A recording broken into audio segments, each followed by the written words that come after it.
super friends. My name is Hector, but they call me the Defender, el hombre que defiende a los demás. My superpowers are my bilingual communication abilities, my bicultural understanding, and my commitment to social justice in education. I spend my days as an unassuming primary school teacher, providing students with inclusive instruction and guidance in all the content areas. However, when called upon, I quickly become the defender, working with parents, teachers, and administrators to ensure student and parent rights are not violated and that our children receive the best possible education. My special powers, language skills, and cultural understanding enable me to become a bridge between the Spanish-speaking community and the English-only educational system. This semester, it is my goal to acquire the superpowers of my classmates so that I may better defend and help those who need my assistance. This was my original introduction when Dr. Pata first assigned us the superhero identity task. As part of the assignment, we were asked to consider cultural as well as academic characteristics and powers. At first, I thought it was just a fun way to generate more interesting introductions. However, after reading the Why You May Want to Stand Like a Superhero article, I discovered that there was more to the assignment than the creative fun part. Instead, I learned that there was scientific evidence connecting superhero attitudes to increased levels of testosterone. In other words, there was a direct correlation between psychological confidence and successful outcomes. Thus, from a positive motivational standpoint, I will definitely continue using it in both my personal and professional life. Immersing myself in the superhero curriculum concept, I set out to hone my superpowers while adding others that I felt both complemented my own and that addressed my deficiencies.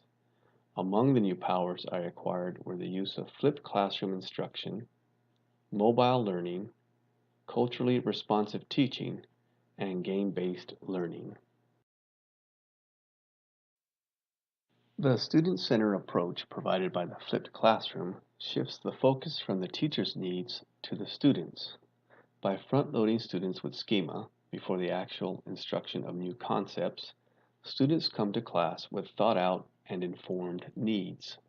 As a result, classroom time becomes student time as opposed to teacher lecture time, which is more effective and beneficial for students.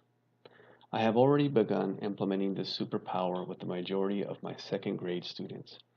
Armed with their own username and password, they access my personal website to learn about concepts prior to classroom instruction.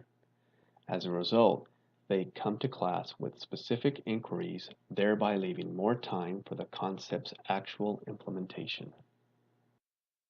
With respect to the anytime, anywhere, non-predetermined location characteristics of mobile learning, it is supportive of how discovery learning actually occurs.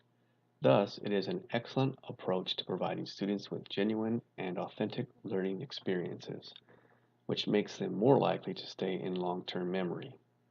The fact that mobile phone users refer to their devices 10 times per hour on average is an indication of just how dependent or addicted we are to the most recent information we are interested in. Unfortunately, therein lies the issue with respect to its use in the secondary and primary classrooms and school sites as a whole. The concerns many educators have is who is monitoring what students are doing on these mobile and many times miniature devices. The inability of schools to proctor these digital learning tools makes them a liability for schools. Consequently, although it is a superpower I will continue to develop, I do not see an immediate future for its use in my classroom. That being said, I will endeavor to be ready when this environment changes.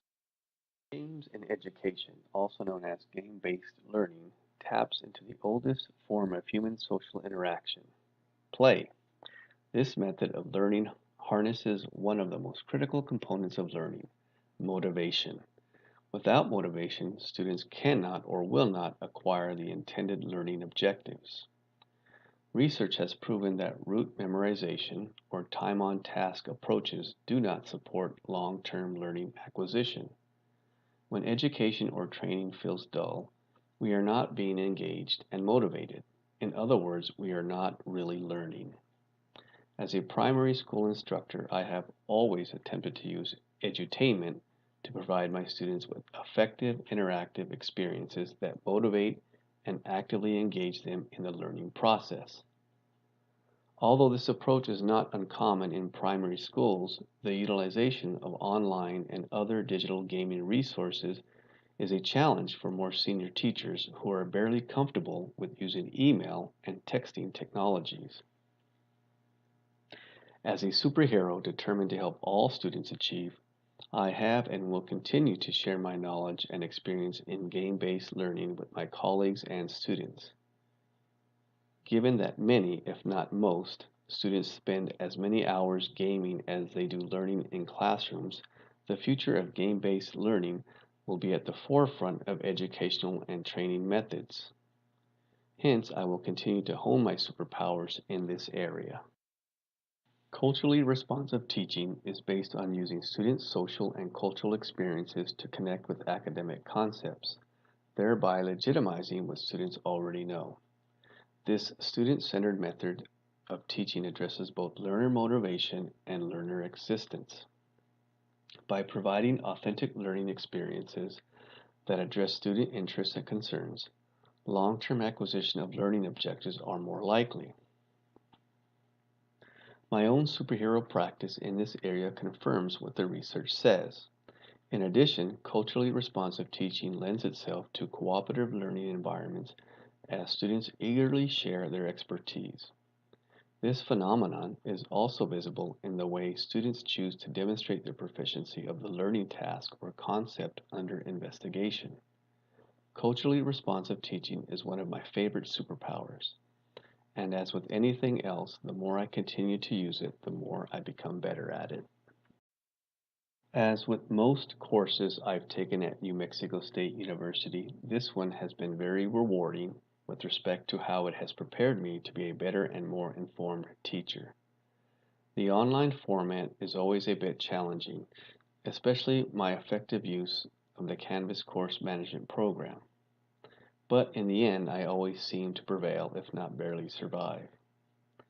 My usual measure of a successful semester is whether or not I am able to immediately apply what I've learned to my current teaching assignment. In this sense, the course was triumphant in that I have come away with many concepts and methods that are easily applied given some preparation. As a result, my superhero persona has changed to reflect my added abilities and powers.